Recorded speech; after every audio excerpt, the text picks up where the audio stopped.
In the 18th chapter of the Gospel according to St. Matthew, Jesus makes it very clear to us that unless we are willing to forgive, we cannot hope for forgiveness from God. If we reject forgiveness and the forgiving of other people, we cannot enter paradise. Here in this 18th chapter, Jesus teaches the parable of the unforgiving servant. And this parable teaches us truth both about ourselves and about God. But first we must understand that God does not forgive because we forgive. It is not a reward. It is not something that we earn through our forgiveness. The initiative for forgiveness is always with God. God is the source of all forgiveness. All forgiveness begins with Him.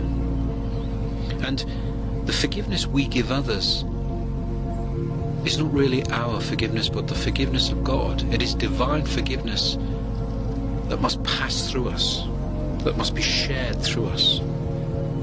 All forgiveness comes from God. Those we forgive are the creatures of God just as we are the creatures of God. The servants to the king in the parable. And we must take seriously Jesus' warning at the end of that parable when he says, just as the king has thrown the unforgiving servant into prison, Jesus says to us, this is what my heavenly Father will do to you if you do not forgive your brother. This is what my heavenly Father will do to you if you do not forgive your brother. Every one of us must hear that terrible warning that if we do not forgive, we face eternal damnation. Our unwillingness to forgive separates us from God and can separate us from God eternally. And this warning shouldn't just frighten us. It should prompt us into recognizing and rejecting the hatred that dwells within us. It should prompt us to seek out and reject the animosity that we allow to grow within us. At judgment, God will lay before us everything that we've done, a lifetime of sin, a lifetime of offenses that we have committed against Him, against God.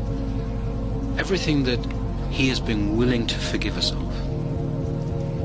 And alongside this great list, this countless list of offenses that we've committed against God that we will seek forgiveness for, alongside it will be a small list of insults, a small list of those faults that we recognize, that we find in other people, that we have refused to forgive.